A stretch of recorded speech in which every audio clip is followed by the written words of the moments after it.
Hello again, everyone. This is Gilmer, and this is episode 69 of my Let's Play War in the East. I am playing as the Grand Campaign, and I get ahead of myself. I'm playing as the Soviets, and I am playing the Grand Campaign War in the East, 1941 through 1945. We're in the middle of 1942, turn 54, and things are not going so bad. They're not going badly at all. Things could be better, but they're pretty good, actually. I don't have too much to complain about. I have lost some units to harsh attacks by the Germans, but I think I've said more than many times, we're going to have attacks where we lose men, lose units, get routed, our units are forced to retreat. It's just going to happen. The Germans, it's just like two very good football teams. One of them has to lose, and both of them have very good players. And the Germans were almost the gold standard for armies for a while there. Probably still are. I mean, they certainly aren't. They certainly did a lot of damage to a lot of armies in World War II. Pretty much everybody says that they were the best soldier all around. I wouldn't argue with that one bit. From what I know, I'd love to get somebody right next to him, but I guess that's not going to happen. I was going to do an attack down here somewhere. Oh, this was it. Yeah. Get your butt back. And let's move him up. This turn, my processing of movements is pretty much over. Not much else to do. I wasn't necessarily planning on doing that, but we got some fort deterioration, so it's not that bad of a deal.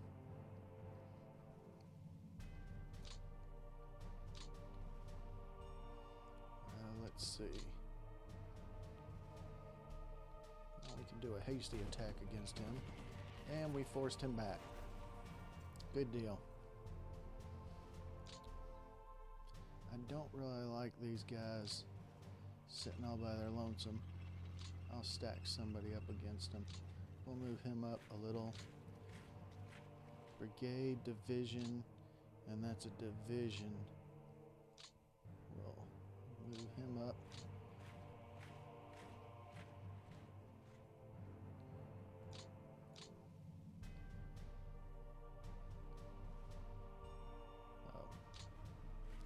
So next turn we'll get them into a core.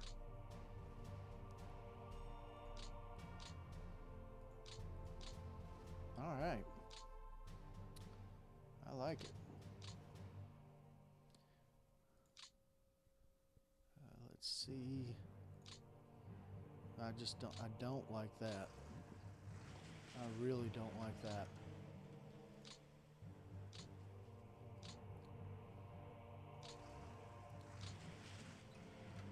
I know that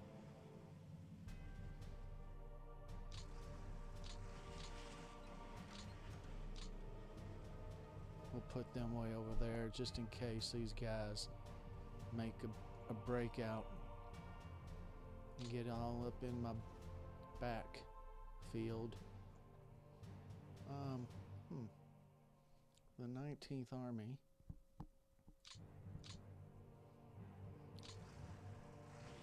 There you go. I don't really like these guys being all the way over there. We'll put him there. I know it's more or less just a bump, a speed bump.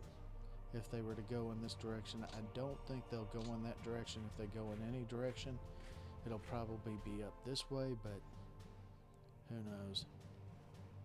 There's no telling. I don't know what I would have done if it were me.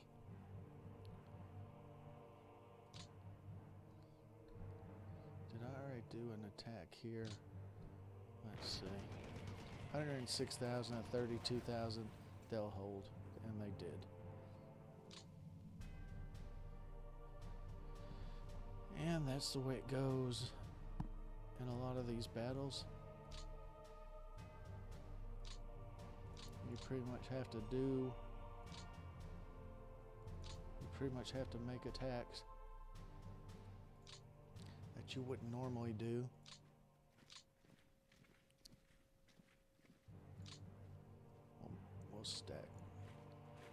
We'll stack some rifle divisions on top of each other. Bunch of brigades. Well,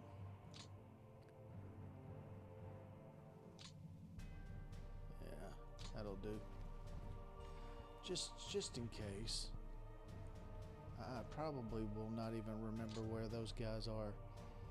Oh, see, here's a good little grouping. Where is that? That's just. Let's see. I'm trying to figure out where he is so that I'll be able to come right back to him. Okay, he's directly southeast from Vyazma.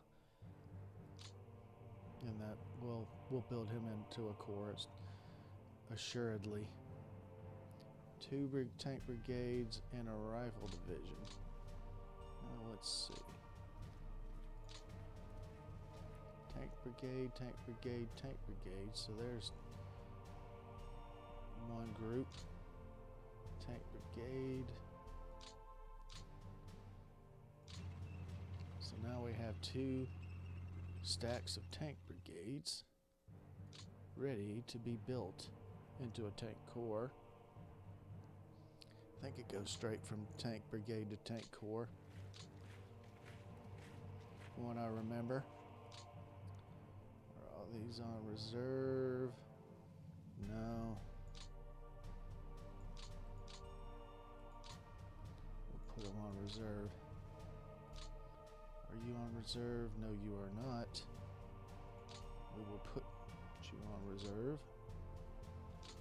Are all of you guys? 2 of you are not on reserve. So, there you have it. I don't want to put him there because that is swamp. Tanks aren't supposed to do very well in swamp areas. Of course, they wouldn't necessarily be getting attacked. They would just be supporting these guys, and they're actually on clear hexes. Maybe I will.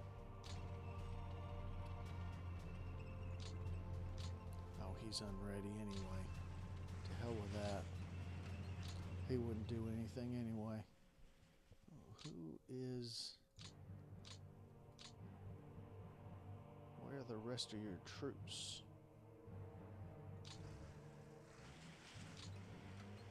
I know where yours are. Okay. You like me just clicking around like that? Yeah, I don't really like doing it, but I find myself doing it every now and then.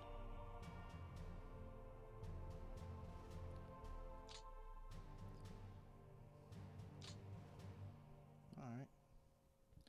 Well, this next turn is going to be a pretty long turn, so let's go ahead and allow it to happen.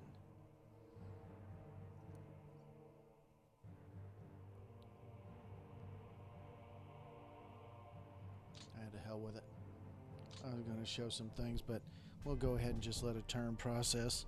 I have what? 160 more turns to show you any other little screen that I want to show you. So yeah, let's just let this play out. I'm pretty sure this is going to be a clear term for them, so they're going to be doing a lot of attacking. Son of a bitch. I can't believe they made them rout on a hasty attack. Certainly not what I was hoping for. Excuse my salty language. But I'm sure that his commander probably said exactly the same thing, except in Russian. Well, I tell you, I'm going to do something right now that I normally wouldn't do, but I'm just going to check my settings just to make sure. Okay. It didn't give me a warning message, but I don't want to just assume just because it didn't give me a warning message. And what I was checking for was to see that the microphone was actually on, and I wasn't just talking to myself, and all the people that live around me think it's just some strange dude talking to himself over there. They probably think that anyway. Oh yeah, they got destroyed. Those were the... Oh man. That tank division or brigade, I mean, he's dead. I think they just attacked him. He routed. He's not destroyed, but he routed. That's what happens when you stick your head out. Stick your neck out there too far. The AI is pretty good at just chopping it right off. No offense intended for anybody who is offended by me making a joke about your head being cut off. I wasn't. Whatever. Need another beer. But yeah, they're we're going to see a lot of routes in 42 as well. Probably not as many as there were in 41, and you won't see the kind of encirclements they did in 41 because, one, I'm stronger than I was in 41, and two, the AI is not good at doing encirclements. So in 41 they did all right because it's almost, you almost have to be a dunce not to be able to encircle the Soviets at the beginning of the war in 41. So they were able to pull that off, but it's not going to happen again. But they will push me back, and then they will rout my units fairly commonly in 42. After that, I think it's going to be a lot harder for them to get any headway against me, because I've been seeing screenshots from people's games in 43, and they have some pretty strong units on the Soviet side. We're talking in the 20s. I'm hoping I see that. I'm pretty sure I will at some point, but I really can't wait for that. Somebody asked me if I was burned out on War in the East yet. I'm not. The best part's about to come for the Soviets. Now, if I was playing the Germans, after a year of the Soviets beat me over the head, I might not be too thrilled about looking forward to 44 and 45. But for the Soviets, the game, for a person playing the Soviets, the game gets better for them, or more quote unquote fun as the years go on, 43, 44, and 45. And they actually even talk about that on the forums. When two people play PBEMs, they said that there is a problem with people on the German side quitting once they realize that they didn't win the war in 41 and 42. They quit because they know what's coming, because everybody who's ever known anything about World War II know that the Soviets just crushed them. It was impossible for the Germans to beat them after 42. They had a chance. They had a chance in 41 and 42, but they didn't. It didn't happen for them. And by the time 43 rolled around, they were not going to beat the Soviets at that point. There's just no way. And I mean, they talk about all this stuff on the forums. That's all they talk about is stuff like that, and it's pretty interesting. And it's pretty interesting seeing them compare the historical, actions and the historical success of each side compared to the game, the way the game portrays it, because a lot of them are very good players, and they do better than some of these very good players. If they're playing the Germans, they win as the Germans. If they play as the Soviets, they crush the Germans. And it's because they're just so good at it. They do much better historically than was historically done by either side, depending on which side they play. So it's very interesting to read their thoughts. There's no way I could ever figure out or have the kind of knowledge they have. Some of the stuff that they're talking about, the kinds of losses that happen on any given basis, on a day-to-day basis, attrition and things like that. These guys are experts on that stuff. And so, they're arguing, and the developers are trying to balance what historically happened and also trying to balance to make the game at least somewhat fun for both sides, because if the game's no fun for one side, nobody's ever going to play it.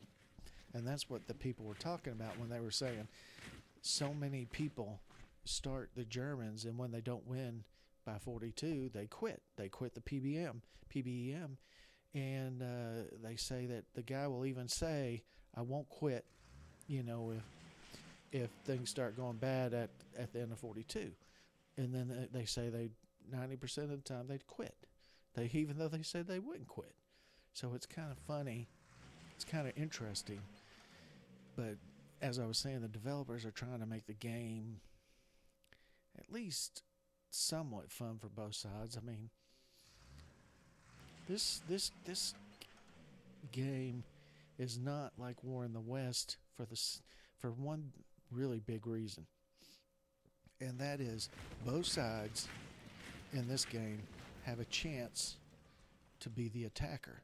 The Germans get to attack in 41 and 42, and maybe even into 43, depending on how well they do. And then the Soviets usually get 43 through 45 to attack. In War in the West, the Germans are on the defensive the whole time. That's all they're doing. They're not trying to attack. They're just trying to slow the Allies down. So there's that difference. This game starts with the Germans at the height of their power. And in, the beginning of War in the West in 43, their power's starting to wane already, and they know it. Even though they won't, a lot of times wouldn't even admit it to themselves. The ones that were smart pretty much knew that in 43 they were in trouble. And, Stalin was screaming for the second front, and the Allies attacked up through Italy. They took, they took back North Africa first, and then they attacked up through Italy, and Italy surrendered. And the Germans really had to know by that point that this wasn't going to end very well for them. I mean, the ones in higher commands, the simple soldier might not have figured it out, but some of those guys, some of those generals had to know that, even in 43, that they were in trouble. Just like Japan, Japan had to know in really 42, especially after Midway, they had to know they were in trouble. And, Yamamoto even, he even said it. He said, if we don't knock them out early, then we're going to be screwed. I mean, he said in Japanese, obviously, and he probably didn't use the Japanese equivalent of screwed, but, I mean, that's pretty much what he probably told everybody, is like, we're in trouble. I mean, he even said it when they attacked Pearl Harbor and he planned Pearl Harbor. He said, if we don't knock out their fleet, meaning our carriers, then we're going to be in a lot of trouble. And that's why he planned that attack, was to knock out the aircraft carriers, and they didn't get any of the aircraft carriers. All of them were out to sea at the time, and so they sunk however many battleships, 4 or 5 battleships. And a lot of their generals were like, yeah, man, we huge victory. And Yamamoto's kind of saying, yeah, it was okay, but not getting those carriers really screwed us over. So, what was I talking about? I don't even remember. Oh, I was just talking about the developers are trying to develop this game, especially War in the East 2, to be fun for both sides. Well, naturally, they're going to have to beef up the Germans a little bit, because if they don't, the Soviets are just going to, especially in an AI game, the Soviet side played by somebody competent, which I am by no means saying I'm competent, because this is my first game. If this was my 20th game and I was playing the Soviets, I'd probably crush the German AI on normal level difficulty. Because these guys that have played so much, they're talking about getting, on the German side, they're going like, 5,500 planes destroyed and all sorts of stuff that they do on the first turn. As the Germans, or on the Soviet side, they're like, we don't lose Leningrad, we don't lose this, we don't lose that, and we're already counterattacking by the end of 42. So these guys, you kind of got to balance the game so that people that are like that figure out the game so well, they're challenged, but you also have to make it challenging for the middle of the road guy, and even the guy that just started. He might want to play. They get guys all the time saying, on Matrix forums, in general, are saying, hey guys, what's the best game for me to start? I'm getting interested in war games. And a lot of people say War in the East or something like that, or War in the Pacific, and I'm like, you really don't want to start a brand new guy on these games, because he's gonna get frustrated fairly quickly if he's not used to moving units like this around. But at some point, even he probably, if you're interested in war games, you probably want to play a game like this, but you don't want the AI to just completely crush you. I mean, that's frustrating. That's demoralizing. You want them to enjoy themselves. So the developers have to take all of that into account, plus what historically happened. So, my hat's off to them. I couldn't do it. I don't think I could do it, because you have to sit there and for the AI, you have to program the AI so that it's somewhat of a challenge. And a lot of people say the AI in this game is horrible. These guys have played 20 or 30 grand campaigns. I think it's pretty good for a very large war game. You're not going to find too many AIs in large war games that are doing as well as this one does.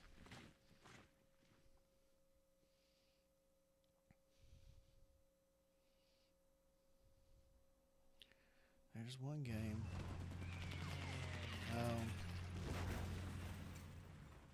Crap, why did he retreat in the wrong direction? Don't retreat that way. Oh, he probably did, because he was right behind him were 3 units stacked, and he probably couldn't retreat that way. He could have routed that way. Damn, that's a screw up. Well, if he gets attacked now, he will rout. And if he doesn't get attacked now, we probably will be able to get him back. Hopefully. These units right here, that's a 9, that's a 10, but they don't look all that strong. Ooh, just think if I could slip across here and go up there and hit their headquarters. That would be awesome. And this is just the right unit to do it with, too. This tank unit.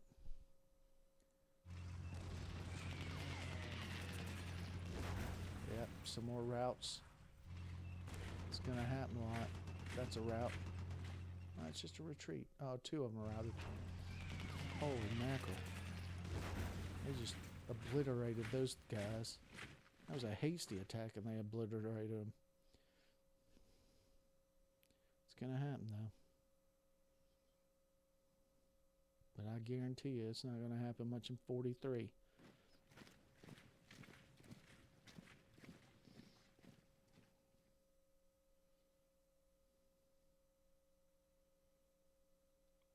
We'll take a look at some units this next time, see what the makeup is of a rifle corps or a tank corps, or, the kind of tanks that are in it right now. The tanks should be getting upgraded somewhat, and hopefully they are. I guess I could look at the info screens to tell me what units are getting upgraded at any given time.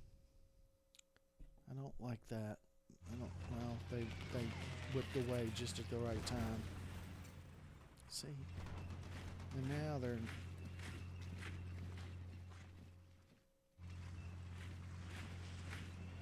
Where are my planes interdicting these guys? Slowing them down.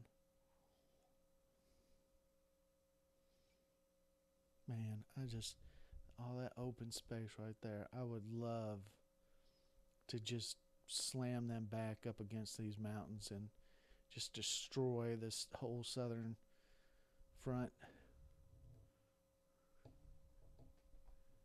Just take it. Take from them everything and give them nothing. I think that's what he said in 300. Leonidas. Very historical movie, 300. Very, very historical. I know. I'm laughing. Wasn't that historical at all? Except for the part that they held off the Persian army.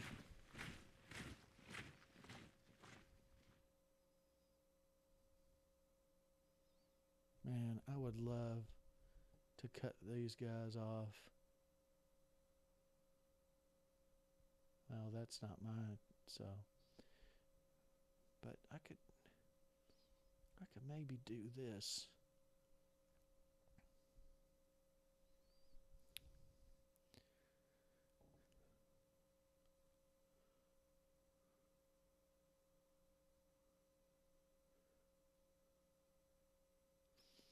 I'll tell you what, one of the things that I would like to do is, if you have a movie that you think was very historically accurate about World War II or any war, I'd love to hear from you because if I haven't seen it, I'd love to watch it. Historical accuracy should, well, I wouldn't say should, but if at all possible, they should use that in movies as opposed to just sensationalizing it. I mean, 300 was a great movie. I really enjoyed it, but as many people have said, it was not historically accurate at all. I mean, the overall result was accurate, but the actual events in the movie, a lot of that was inaccurate. Damn. And that was a tank corps. You son of a bitch. Look at that. They shouldn't have retreated. Man, they routed quickly. Well, that's a lot of units getting routed. Hold.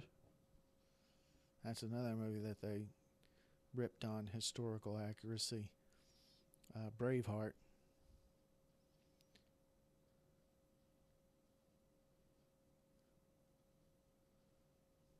They fought on a bridge. That one big battle. I think. Or pretty much a lot of it happened on a bridge. They didn't think they could do it. They didn't think they could pull that off. So they had them fight in a field. Sterling Bridge.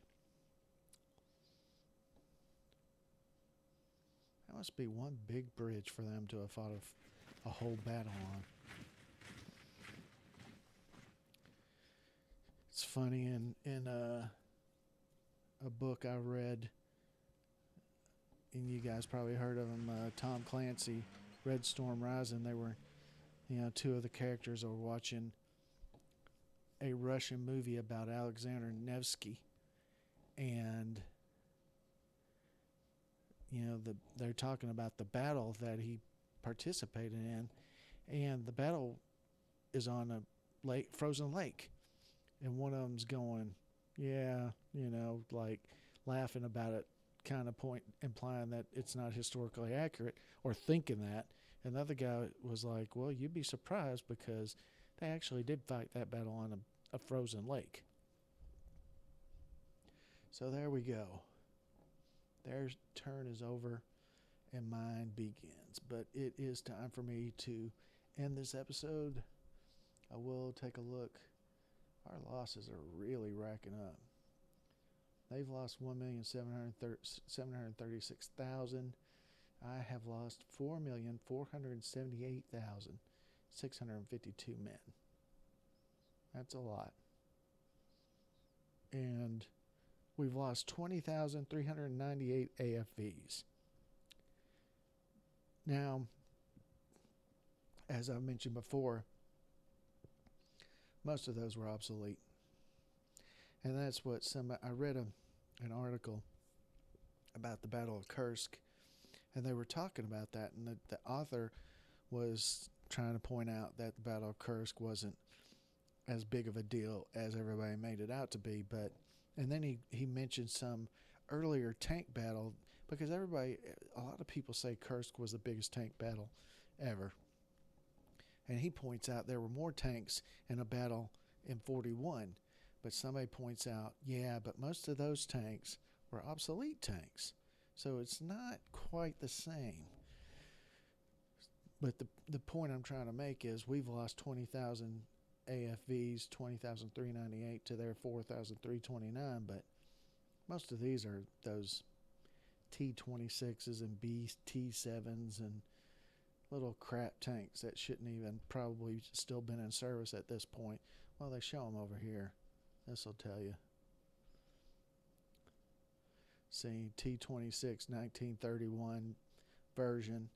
So it was obsolete for 14 years, but they still had it in service. T-26 1933, T-26 1937. The T-60 1941s, somewhat. I think it's a light tank, though. And the T-70, I'm almost positive, is a light tank. T-50 T-28 1932. So as you can see, what's the most we've lost as in tanks? I think it's going to be this one, the T-26 1937. So that's 5,000 tanks right there. And then the BT-7M 1939, we lost 3,600 of those. It is not a very, compared to what they were fighting against, this is not a good tank. Maybe in 1939 it was a decent tank, but by the time 1942 hit, it was not a very good tank. A T-38, 1937, T-40. Not really sure what a T-40 is. I'll have to look that one up. KV-2s are starting to come in. Those are good tanks. We've lost 139 of those. And the KV-1, look, we've lost 903 of those. Oh, well. It'll be interesting to look at some of these tanks. But as I mentioned, this is the end of the episode, so thank you very much for watching, and I will see you next time. Oh, wait a minute. Before I go, have I done Urshakov? Philippe sounds familiar, but I don't think Urshakov. I've done Shaposhnikov. I thought I did Popov. I know I've done Voroshilov. I'm pretty sure I've done Tyulenev. Kovalev, I'm pretty sure. I know I've done Bogdanov. Well, I think I have. Fyodor Remizov. I'm pretty sure I've done this guy, Yakovlev. I know I've done Chernikov, and I know I've done Budiani because he was one of the last 2 or 3 that I've done. Kirponos. I know I've done Konev, and I know I've done Cherevchenko. Dmitry Kozlov. Let's try Kirponos. I don't think I've done Kirponos, and I think he was fairly well decorated. So thank you very much. I will see you next time. The thumbnail will be Kirponos. Was his first name Mikhail? Either way, it'll be Kirponos. See you next time. Thanks.